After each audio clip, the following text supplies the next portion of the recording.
집팔이, 허위매물 다 까는 거예요 이렇게? 네. 산 사람들은 그만큼 손해를 보겠죠. 자격증 없는 사람들이 그럼 이미지가 얼마 받고 싶냐, 나는 빵원으로 집을 살 수 있는 거예요. 시청자들이 가장 싫어하는 답을 해야 될 것 같은데.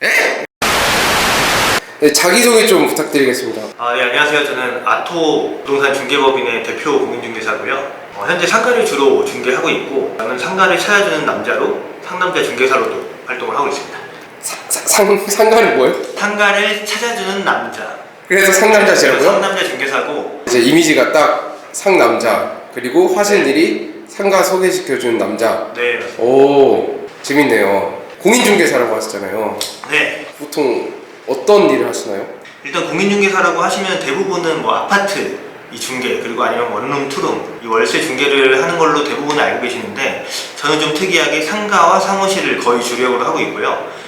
외식업, 창업을 하시는 분들을 좀 도와드리면서 상가 자리를 찾아드리고 있습니다. 그러니까 집을 위주로 하시는데, 네. 대표님께서는 창업하시려는 분들 좀 그 자리 좋은 거 찾아드리나요? 네, 맞습니다. 근데 실제로 물론 중요하겠지만 네. 자리를 어디 하냐에 따라서 네. 이 그 장사하시는 분들이 많이 좀 매출이 왔다 갔다 하나요? 그쵸. 일단 상권이 정말 중요하고요. 저는 상가를 찾는 분들에게도 항상 얘기하지만 그 컨셉과 타겟층을 명확하게 하라고 하거든요. 똑같은 분식집이어도 이걸 학생들한테 할 것이냐, 아니면은 여성 직장인들이 많은 곳에 할 것이냐에 따라서 어디에 위치할 것인지가 달라지기 때문에 그런 것들을 좀 먼저 생각을 하라고 하시고, 저는 그 컨셉과 타겟층에 맞게 상가를 좀 찾아드리고 있습니다. 말씀하신 대로라면 좋은 상가, 좋은 위치는 그냥 비싸잖아요. 그쵸. 근데 공인중개사 분을 찾아서 하면은 뭐가 좀 도움이 될까요? 일단 대부분 상가를 찾을 때에는 그냥 가게 들어가서 가게 파세요 할 수 없잖아요. 그래서 부동산에 일단 방문을 합니다. 그래서 지금 나와 있는 가게들이 뭐가 있는지를 물어보시고, 그 중에서 자기가 마음에 드는 것들을 고르는 게 대부분이에요. 이런 분들 제가 많이 만나봤는데 일단 준비가 덜 돼 있어요. 그냥 떡볶이집, 분식집을 차려야겠다지 어떤 데서 어떻게 차릴 것이냐를 잘 모르시는데, 그런 부분들이 저는 조금 더 명확하게 얘기를 드리고 거기에 맞는 위치를 좀 찾아드리는 역할을 하고 있는 거죠. 그래서 일반적인 부동산들, 1층에 있는 부동산들은 거기에 있는 뭐 주변 상가 사장님들하고 친해서 내놓는 것들을 가지고 이제 손님들한테 나와 있는 매물들을 많이 브리핑하는 반면에, 저는 그 손님들이 어떤 위치에 어떤 자리를 찾는지를 좀 분석을 해서 그 자리를 좀 찾아드리고 있습니다. 장사하시는 분들이 이제 예산 적정 금액이 있잖아요. 네. 그 금액에서 찾을 수 있는 그쵸. 최대 가성비 좋은 자리를 찾아드린다. 네, 뭐 말씀하신 대로 내가 분식집을 차릴 거다, 좋은 데 가고 싶다, 뭐 여기 강남역, 여기 약국역 로데오 뭐 이런 데 어떤 업종을 차려도 잘 되는 데를 들어가면 좋은데, 그런데 뭐 권리 3억, 임대료 1,000만 원 이런 데 못 가잖아요. 근데 내가 가용할 수 있는 금액이 뭐 권리금, 보증금 합쳐가지고 1억이고 월세가 한 300 정도다 라고 하면 거기에 맞춰서 최대한 좋은 자리를 찾아드리는 거죠. 뭐 일하고 계셨어요? 제가 오후에 고깃집 미팅을 하고 왔는데, 제가 계약해드린 자리예요. 근데 2개의 작은 고깃집을 좀 팔고 더 큰 고깃집을 찾고 있다고 해서 이걸 이제 어떻게 하면 잘 팔 수 있는지, 어느 정도 금액이 좀 적정한지 이런 것들을 좀 계산해보고 있었습니다. 이거는 제가 이거 개인정보 아닙니까? 개인정보 아닙니다. 이거는 그냥 제가 다 까는 거예요 이렇게? 네, 이거는 이제 제가 손님들한테 브리핑하기 위해서 만든 자료고요. 네. 15평에 지금 보증금 4,000만 원, 권리금 6,000만 원 책정해 놓은 게 적정한지를 제가 한번 확인을 하고 있는 거예요. 네. 초기에 만약에 이 가게를 인수했을 때 1억 2,200만 원이 필요하고, 네. 그리고 내가 매출을 어느 정도 내야 어느 정도 수익이 나는지 이걸 한번 좀 확인하고 있었고요. 만약에 내가 이거를 권리금 주고 들어가지 않고 그냥 공실에 인테리어를 하고 들어갔을 때는 얼마가 들어갈까? 권리금 주고 들어가는 게 한 1,000만 원 정도 더 세이브가 되지 않을까? 이렇게 좀 계산을 해봤어요. 보통 근데 공인중개사 하면 네. 뭐 오피스텔, 전세, 월세, 집 매매 막 이런 거 하잖아요. 네. 이쪽 길로 가신 이유가 있을까요? 저는 처음에 부동산을 시작했는데 그때 사장님이 남자는 상가 사무실 하는 거다 해가지고 그냥 막연하게 했어요. 막상 해보니까 저한테 되게 잘 맞았고, 주택도 해봤거든요. 근데 주택은 저랑 너무 안 맞더라고요. 공인중개사도 시험을 봐야 되잖아요. 그쵸. 그리고 제가 알기로 그 시험이 뭐 누군가는 쉽다고 할 수 있지만 약간 좀 어려운 걸로 알고 있는데, 네. 공부는 얼마나 하셨어요? 저는 일을 하면서 네. 준비를 했어요. 제가 그래서 중개보전으로 일을 하면서 중개사 자격증을 땄는데 3년 걸렸거든요. 처음에는 그냥 말씀하신 대로 내가 일을 많이 했으니까 쉽겠다 라고 생각을 하고 인강만 딱 보고 시험을 봤는데 전혀 다른 거예요. 이거는 이제 자격을 위한 시험이기 때문에 이 시험 공부를 열심히 해야 된다는 걸 깨달았고, 그리고 제가 일을 하면서 하다 보니까, 그리고 애기 키우면서 하다 보니까 이게 동차는 힘들더라고요. 그래서 제가 나눠서 1차, 2차 이렇게 해서 총 3년이 걸렸습니다. 어쩌다가 이쪽 업에 뛰어드신 거예요? 기본적으로 저는 영업 조직에 계속 있었어요. 네네. 그러다가 저희 아버지가 부동산을 하셨는데 부동산을 나중에 하게 되면 아버지랑 같이 할 수도 있고 그리고 부동산도 어쨌든 영업이니까 좀 잘 맞지 않을까 해서 시작을 했는데 생각보다 저랑 잘 맞아서 지금까지 하고 있고 그리고 자격증도 따서 지금까지 하고 있습니다. 근데 이제 공인중개사라는 직업이 좀 이런 말하면 좀 그렇지만 네. 집팔이, 허위매물 막 이런 인식이 좀 많아요. 그래도 나름 힘들게 네. 자격증을 따고 시험 쓸 건데 허위매물에 대한 얘기가 많을까요? 우리나라는 그 일전부터 내려온 복덕방 이미지가 너무 강하고요. 그리고 그 컨설팅 업체들, 부동산 컨설팅 업체들 역할이 되게 큰 것 같아요. 왜냐면 이게 부동산, 우리나라에서 그냥 부동산 공인중개사 사무실인지 컨설팅인지 구분하는 사람들이 별로 없고. 달라요 그게? 그쵸. 부동산 컨설팅은 말 그대로 공인중개사가 하는 게 아니라 그냥 일반인들이 컨설팅하는 겁니다. 자격증 없는 사람들이 뭐 예를 들면 이런 거예요. 아파트는 사실 다 이 시세들이 있기 때문에 뭐 거래 가액도 다 나와 있고 시세들이 있는데 빌라들은 사실 시세가 없거든요. 그러면 이걸 내가 1억에 팔고 싶다. 그러면 컨설팅 업체가 붙어요. 그래서 1억 2천에 팔아줘요. 그리고 2천에 자기들이 가져갑니다. 이런 작업들을 하는 컨설팅들이 되게 많은데 이런 업체들이 많다 보니까 뭐 1억짜리 1억 2천에 팔면 얼마나 열심히 잘 팔겠어요. 그리고 산 사람들은 그만큼 손해를 보겠죠. 그래서 이제 그런 이미지들이 강하고 우리나라는 중개보조원과 공인중개사의 갭이 거의 없어요. 중개보조원이 이제 법적으로는 현장 안내까지만 하게 돼 있고 서류 준비하게 돼 있는데 현실은 뭐 안내부터 해서 협의, 계약서 작성, 계약서 진행까지도 다 하는 그런 부분들이 있기 때문에 아무래도 조금 그런 부분이 있지 않나.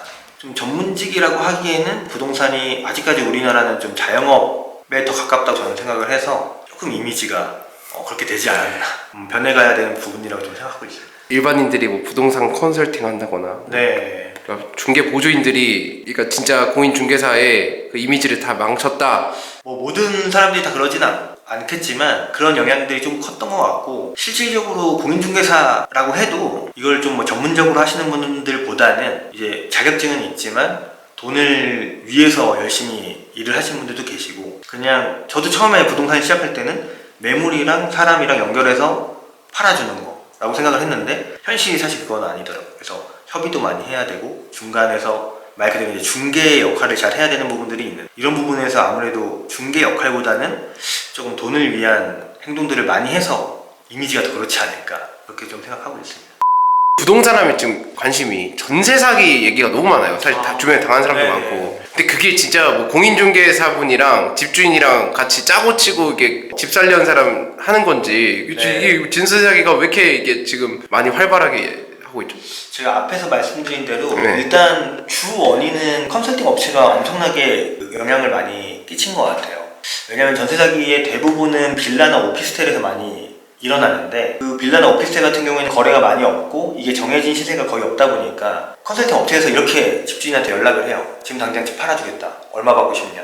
1억이다. 그러면 1억 2천에 전세를 놔요. 근데 1억 2천에 전세가 나옵니다. 전세 대출이. 네. 어차피 세입자 입장에서는 네. 대출받고 들어가는 거기 네네네네. 때문에 깨끗한 집을 네. 1억 2천에 들어가게 되는 거죠. 이 시세는 1억인지 5천인지 2억인지 몰라요. 아 근데 이게 예를 들어 빌라가 있으면 네. 주변 이제 내가 뭐 A라는 빌라에 네. 502호에 들어가려고 한다. 그렇죠. 그러면 402호, 302호 다 시세가 다 나오지 않나요? 좀 다 나오는 것 같던데. 근데 이제 국가들이 이런 네. 부분들이 있어요. 오래된 빌라는 겉에서 보기에는 오래됐잖아요. 네. 근데 401호는 안에도 허름해요. 뭐 한 20년 된 네. 벽지만 갈아준. 네. 근데 이게 전세 8천이다. 501호는 완전 다 인테리어를 싹 했어요. 그래서 안에서 보면은 신축 빌라예요. 오. 근데 이거는 1억 2천이야. 근데 전세 자금 대출도 나와. 그러면 세입자 입장에서는 당연히 이 후자로 가는 거죠. 그러면 그거를 1억 2천에 전세를 놔서 바로 매매를 합니다. 1억 2천으로. 그러면 이제 매수하는 사람 입장에서는 전세금이 1억 2천 들어가 있고 매매도 1억 2천이니까 나는 빵원으로 집을 살 수 있는 거예요. 그렇게 해서 집을 10채씩 100채씩 삽니다. 왜 같아지는 현상이 나오는 거죠? 아파트 같은 경우에야 실거래가들이 명확하게 나오기 네, 때문에 네. 그게 좀 힘든데 네. 빌라들은 지금 얘기 드린 대로 전세자금 대출만 나오면 전세자금 대출이 나올 수 있는 맥시멈 금액이 있어요. 네. 거기에 맞춰서 전세를 놓고 매매를 그냥 뭐 일반 우리가 아파트를 고르듯이 엄청 신중하게 고르는 사람들이 없고 네. 갭 투자하는 분들이 아, 제가 투자의 목적으로 많이 사니까. 그런 사람들은 내 돈 하나 없이 빌라를 갖는 거죠. 그러면은 내가 전세 자금 대출이란 명목하에 1억 대출 받아서 그냥 매매를 해버린 다음에 내가 세입자를 받으면 그렇게 할 수도 있어요. 네. 매매가가 1억이고 전세가가 1억으로 맞출 수 네. 있다고 했을 때 네. 내가 대출을 받아가지고 이걸 사고 이게 내가 대출이 있기 때문에 네. 전세로 안 들어와요. 왜냐면 전세금이 후순이거든요. 네. 근데 전세금을 못 돌려받아요. 이게 근저당이 없이 깨끗해야지 전세자금 대출이 나오는. 사는 사람 입장에서는 전세가 미리 맞춰져 있는 걸 사면 네. 내가 돈이 빵원이어도 취득세만 내면 살 수 있어요. 인천, 부천, 화곡 이런 쪽이 엄청나게 많았기 때문에 이제 이렇게 투자하는 목적의 제일 1번은 집값은 계속 오른다 라는 게 전제가 되어 있거든요. 네. 진짜 앞으로도 집값은 오를 거라 생각하시나요? 저는 뭐 장기적으로는 오른다라고 생각을 하고 네. 다만 이제 우리나라는 조금 특이한 게 아파트가 거의 투자의 대부분이라고 저는 생각을 해요. 그래서 아파트는 무조건 가지고 있어야 되고 주변의 친구들이나 지인들한테도 뭐라고 얘기하냐면 집값 떨어질 것 같은데 지금 사야 되나? 라고 질문을 했을 때 무주택이면 사라, 그러니까 실거주면 사라. 네. 어차피 내가 떨어지든 오르든 내가 여기 거주하고 있을 거기 때문에 나중에는 오른다. 근데 만약에 내가 투자할 거다 그러면은 많이 고민을 해봐야 되고 어디에다 살지 더 고민해야 된다라고 얘기를 드리죠. 전세 사기를 좀 안 당하려면 네. 주의해야 되는 꿀팁이 있을까요?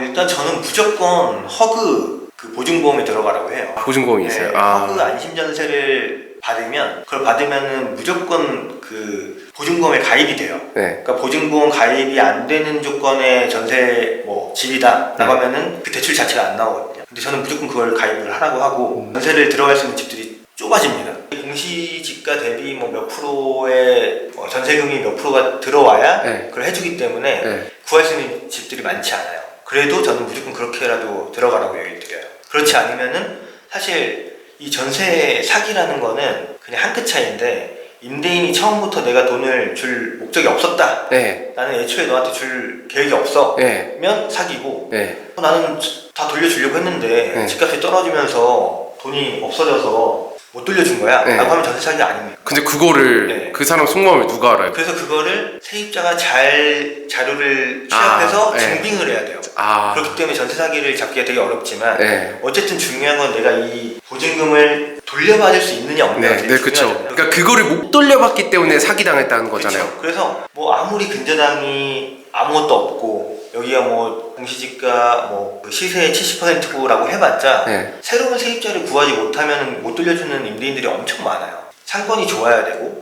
다음 세입자가 잘 들어올 수 있는 조건이어야 되고 그런 것들 다 따져봐야 되는데 제일 좋은 거는 보증보험 들어가는 거 네. 1번이고 두 번째는 그런 집을 구하려면 임대사업자 네. 집을 찾는 게 제일 좋습니다. 임대사업자는 의무적으로 보증보험 가입을 해야 돼요.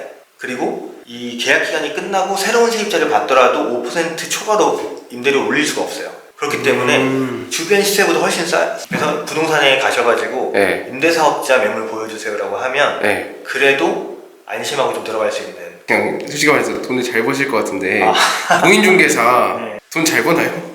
얼마나 버나요? 시청자들이 가장 싫어하는 네. 답을 해야 될 것 같은데 그냥 하기 나름이고요. 저는 지금이 9월이 좀 안 됐잖아요. 네. 이제 한 7, 8천 한 것 같아요. 에? 수익 한 달이요? 아니면? 아니죠 9월까지. 이게 너무 안 좋아가지고 좀 힘들긴 한데 네. 잘하시는 분들은 사실 뭐 월 몇천씩 하시는 분들도 계시고. 그러니까 공인중개사도 자기 하기 나름인데 네. 그러니까 월 뭐 몇천만 원 하는 사람도 있고 네. 근데 월- 저는 네. 뭐라고 얘기하냐면 네. 제가 이전에 중개법인 팀장으로 있으면서 면접을 네. 많이 봤어요. 네. 이제 부동산 일을 하고 네. 싶다 네. 라고 해서 오신 분들한테 항상 했던 말 네. 6개월 동안 수입 없다. 네?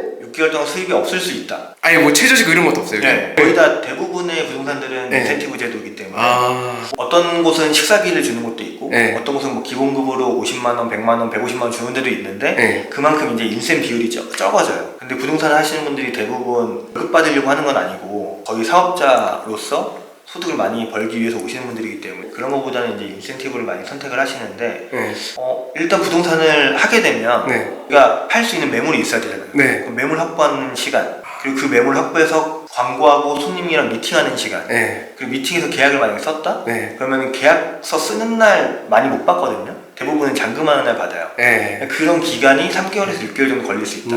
이걸 저는 미리 인지시켜드리고 네네. 그리고 내가 좀 돈을 많이 벌고 싶다 라고 하면 3년 이상 해야 된다. 그래야 내가 이 일에 적응을 하고 손님들 도는 사이클도 좀 오고 이렇게 됐을 때 많이 버는 거지. 네. 대부분 부동산을 시작하시는 분들이 일단 많이 벌 거라고 생각하는 이유, 너무 어렵게 중개사 자격증을 땄어요. 아, 내가 공부를 너무 열심히 했어. 네. 나는 나가면은 전문직이고 많이 벌 수 있을 거야. 현실은 아니다. 이 중개 시장의 경쟁이 너무 치열하고, 그리고 이거는 계약해야만 돈이 나오는 업이기 때문에 뭐 변호사님들처럼 상담했다고 뭐 10만 원 주는 게 아니잖아요. 아, 네. 하신 지 얼마나 되셨어요?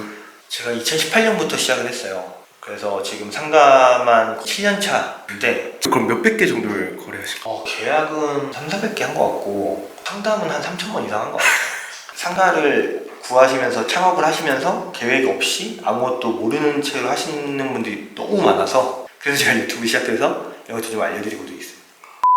마지막으로 영상 보시는 분들에게 한마디 해주실 수 있으실까요? 저는 공인중개사가 아파트 말고 상가도 이렇게 중개한다는 것을 좀 말씀드리고 싶었고, 열심히 하는 공인중개사 많고 너무 돈만 바라보고 돈돈하는 중개사가 아니라 정말 저는 내가 창업한다는 마음으로 이런 것들을 좀 보여드리고 싶었고요. 사실 굉장히 어려운 건데 너무 쉽게 생각하지 마시고 계획을 하고 많이 생각을 하고 창업을 하셨으면 좋겠습니다. 이상입니다.